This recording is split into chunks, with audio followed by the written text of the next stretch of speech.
In the city of Boston, during a cold February night in 1770, a very sad thing happened. An 11-year-old boy named Christopher Snyder died in the street. He was shot by a man named Ebenezer Richardson. Richardson was a British customs officer. People in the city knew him because he often gave information to the British King's government. Christopher and some other children were outside a merchant's house. This merchant was selling British goods. Many colonists had agreed not to buy these goods. They did this to protest new British taxes. Richardson got very angry and fired his gun into the crowd. Christopher Snyder was hit. He died from his wound. He was perhaps the first person to die in a fight for American freedom. The big war for independence would officially start 5 years later. A young Boston lawyer named John Adams was riding in the countryside. He then saw Christopher Snyder's funeral. The large crowd surprised him very much. It was the funeral of a child, but it brought together so many people that it seemed more like a political gathering than a sad family service. What Adams saw was sorrow, yes, but he also saw something more. He saw how the anger of the colonists was growing strong. It was turning into a shared mourning for the boy. This event showed how people felt deep inside. They felt that the British rule was unfair. Only a few weeks later, British soldiers shot at a crowd in Boston. This event is called the Boston Massacre. The people of Boston were already ready for a fight. They were already angry and organized. They were already ready to mourn dead children as if they were soldiers in a war that had not been declared. The atmosphere in the colonies was like a powder keg, ready to explode. Small events like Christopher's death added more and more tension. This is often how revolutions begin. They do not always start with big, important speeches or debates by leaders. Instead, they can start with the small, ordinary deaths of regular people. These deaths, because of how people feel and how stories are told, become signs of unfair treatment by the government. The American Revolution was a good example of this. These events slowly prepared the way for the coming war for independence. They made people believe that fighting was necessary for their freedom. 2. Why the war started. The war began for several important reasons. One main reason was money. After a big war called the 7 Years' War, Great Britain had a huge debt. This war, which ended in 1763, was fought against France, and Britain won new lands in North America. But winning was expensive. Britain thought the American colonies should help pay for this debt. They also believed the colonies should help pay for British soldiers who would stay in the new lands to protect them. So, the British Parliament started to make new rules and taxes for the colonies. In 1764, they passed the Sugar Act. This law put new taxes on sugar and molasses brought into the colonies from other countries. Then, in 1765, came the Stamp Act. This was a direct tax on many everyday items in the colonies.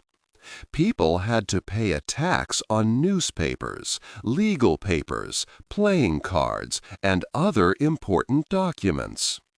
To show they paid the tax, these papers needed an official stamp. The colonists became very angry about these taxes. They insisted it was taxation without representation. This meant they had to pay taxes, but they had no one in the British Parliament to speak for them or represent their interests. They believed it was wrong for Parliament to tax them because they had no voice there. For many centuries, the principle in British law stated that subjects could only be taxed by leaders they chose. But in America, colonists could not choose members of Parliament. They felt their basic rights as Englishmen were being ignored. Another big problem was the courts.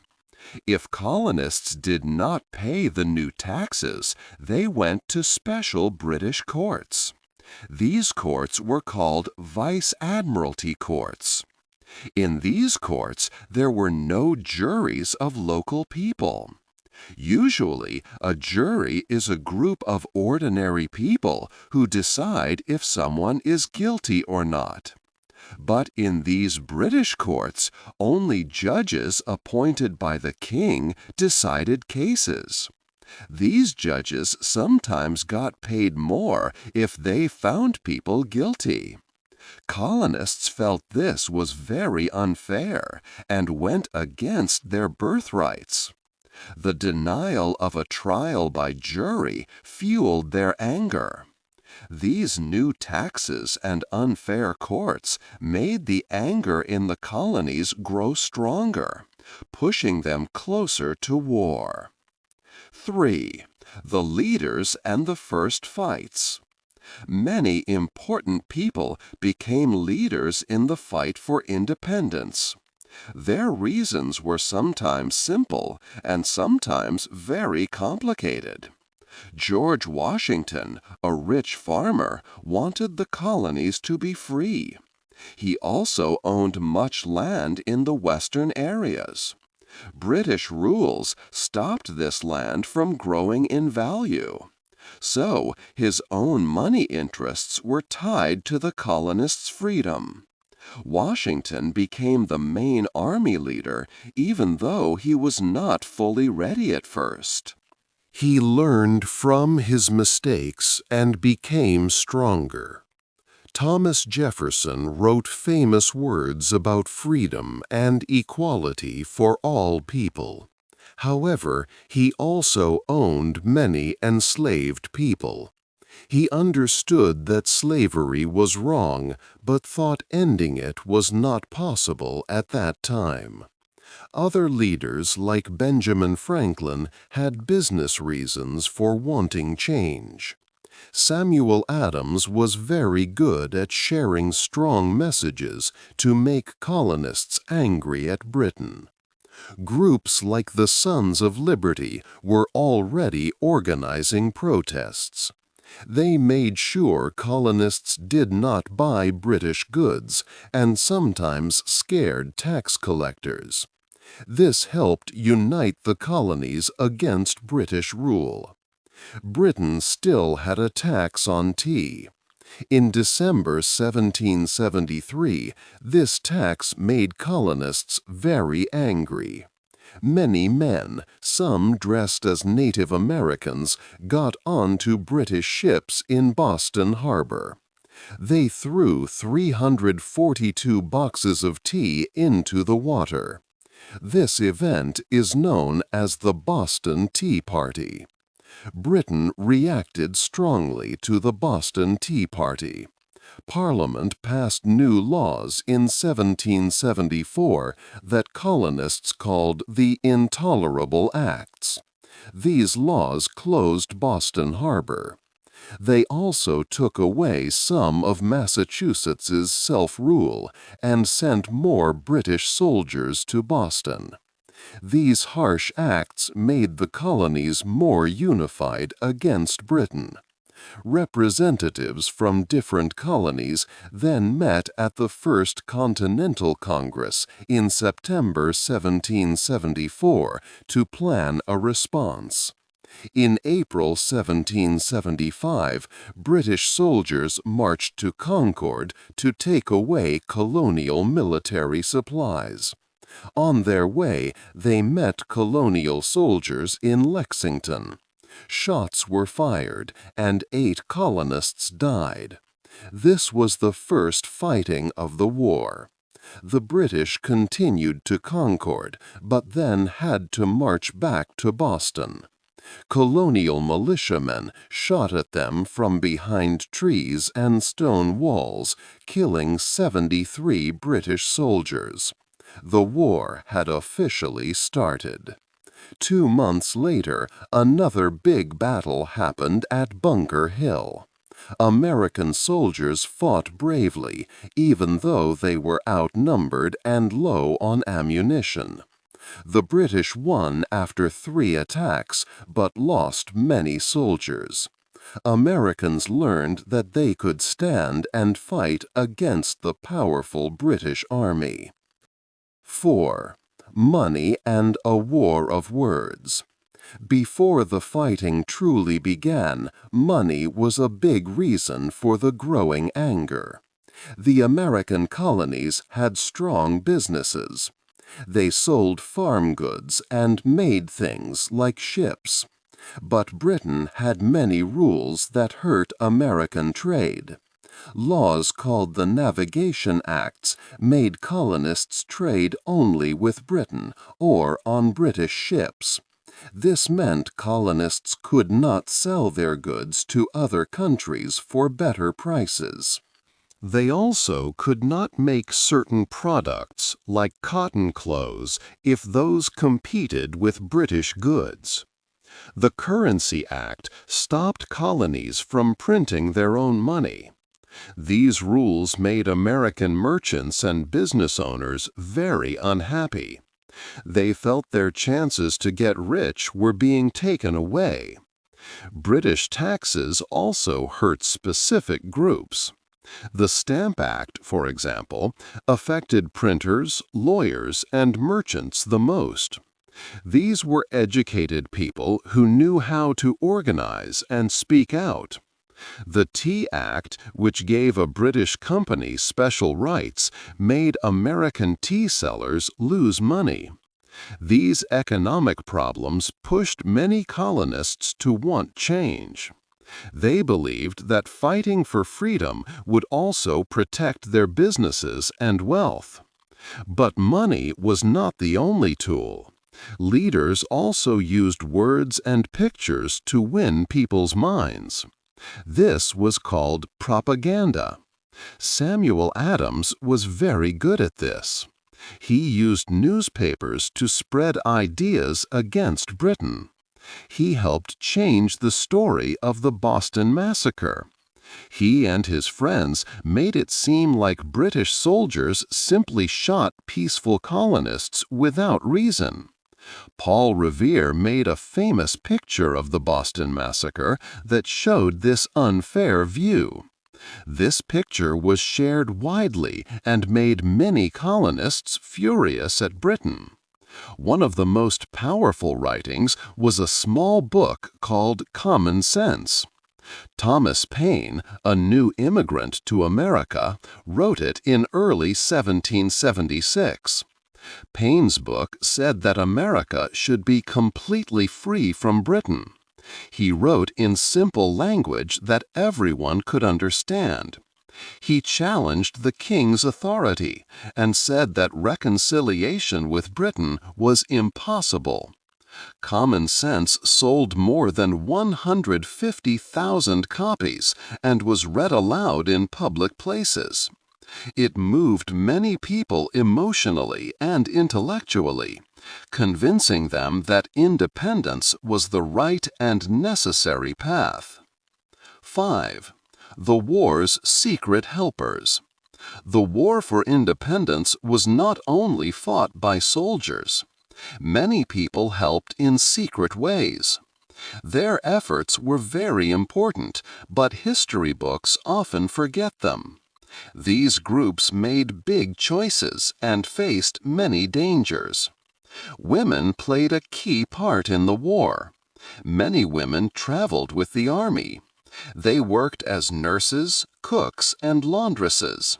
They made sure soldiers had food, clean clothes, and care when they were hurt. Some women even worked as spies. Anna Smith Strong, for example, used her laundry on a clothesline to send secret messages. The way she hung clothes told American spies where to find important information. Another spy, Lydia Darragh, watched British officers from her home and passed on their plans, helping to save George Washington's army from a surprise attack. These women risked their lives for the cause. African Americans faced a hard choice. Both the British and the American side were at first against letting black men be soldiers. But in 1775, a British governor promised freedom to enslaved people who joined the British Army. Thousands of enslaved Africans joined the British side, hoping for liberty. The American side later allowed free black men to fight. Some enslaved men also fought for America with a promise of freedom. Between 5,000 and 8,000 African Americans fought for America. About 20,000 fought for Britain.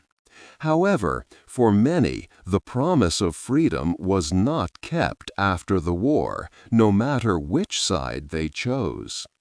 Native American tribes also had to choose a side in the war. At first, many wanted to stay out of the conflict.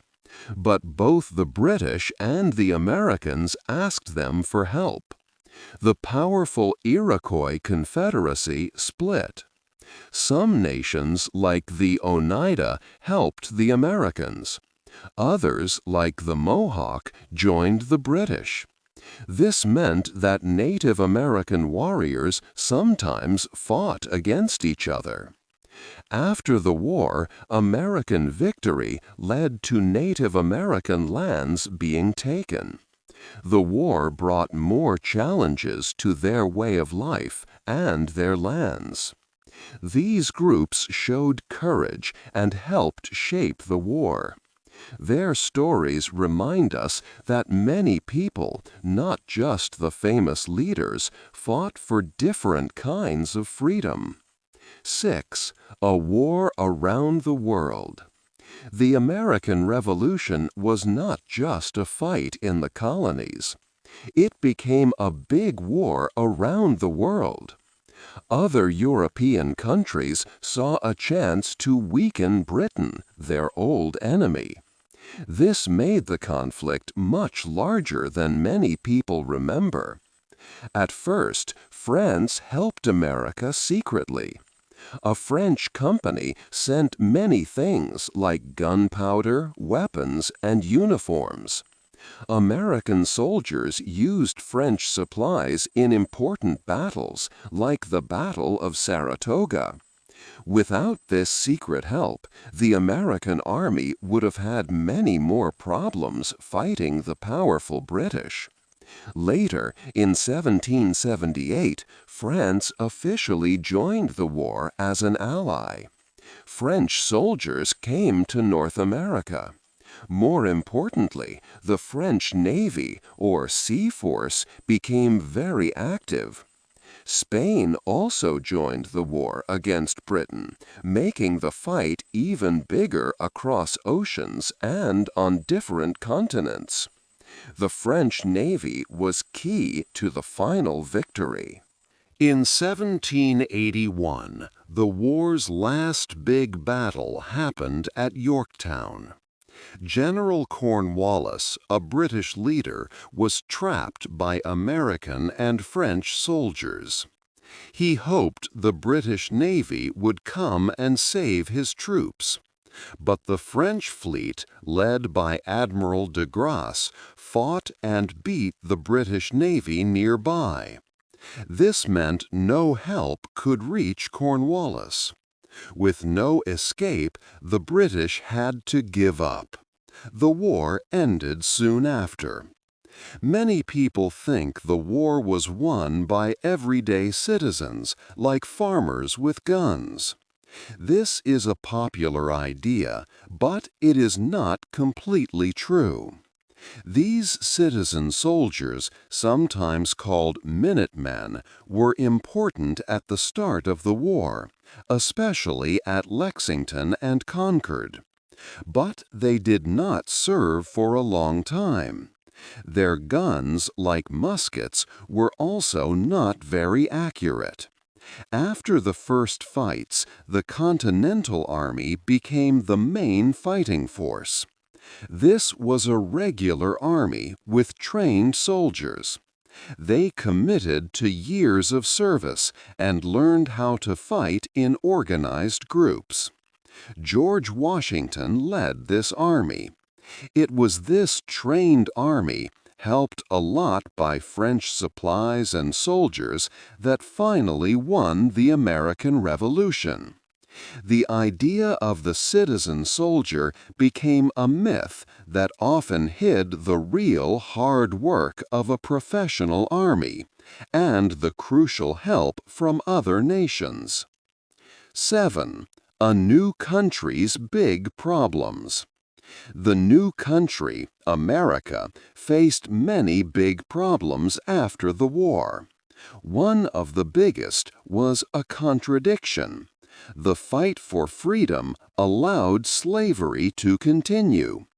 Many leaders spoke about liberty and how all people were equal. But many of these same men owned slaves themselves. Thomas Jefferson, who wrote about human equality, kept over 600 enslaved people during his life.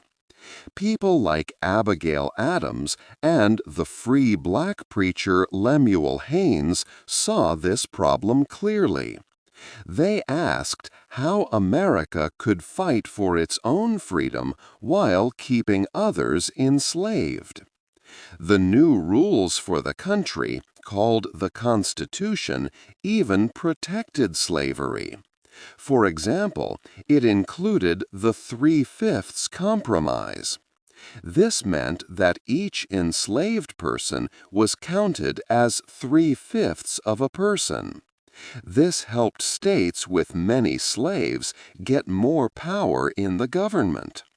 Also, there was a rule that if an enslaved person ran away to a free state, that state had to return them. This made slavery stronger in the new country than it had before. Not everyone could vote or be part of the new government. Women could not vote. Most men who did not own property could not vote either. So, only a small number of people had a say in how the country was run. People did not even directly choose the president. The country's founders also worried about having too much democracy. James Madison, an important writer of the Constitution, was afraid that if everyone had too much power, it would lead to problems and instability. He wanted to make sure that no single group or person could take all the power. So, the Constitution created a government with different parts, like checks and balances. This system was designed to limit power and keep the country stable, but it also meant that real democracy was limited in many ways. 8. The war's lessons for today. The American Revolution happened a long time ago, but its lessons are still important for us today. Many of the big talks about how our government should work and how much freedom people should have started back then. These important talks are still going on in America now, 2.5 centuries later. People then argued about how much power the main government, called the federal government, should have. They also talked about how much power states should have and what rights people have that the government cannot take away. Today, we still discuss these same things. For example, people argue about how big the federal government should be. They also talk about what the president can do and what Congress can do.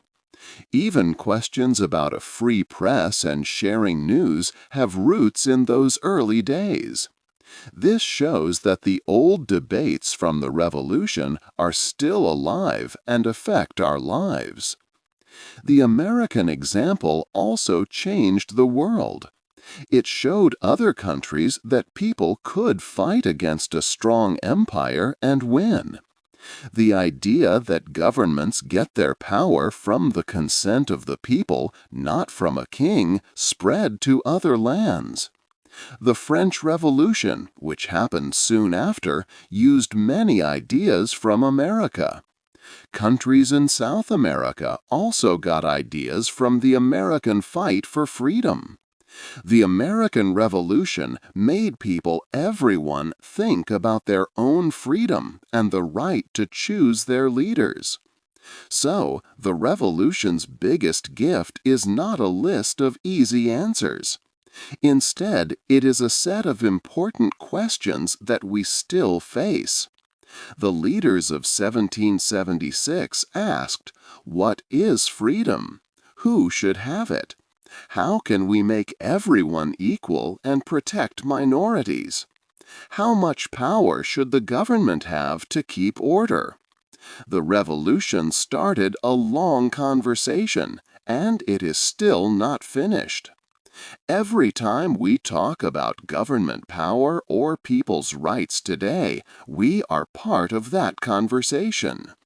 The fight for independence in 1776 began these big questions.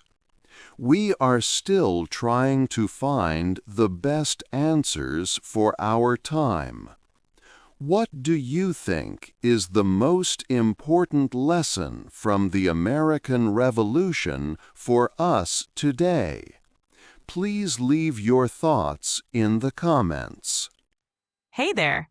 Just a second before you go. If you learned something new today, please give this video a like, write your thoughts in the comments, and subscribe to the channel. It only takes a second, and it really, really helps to create even better English videos for you. Your support means the world. Thank you.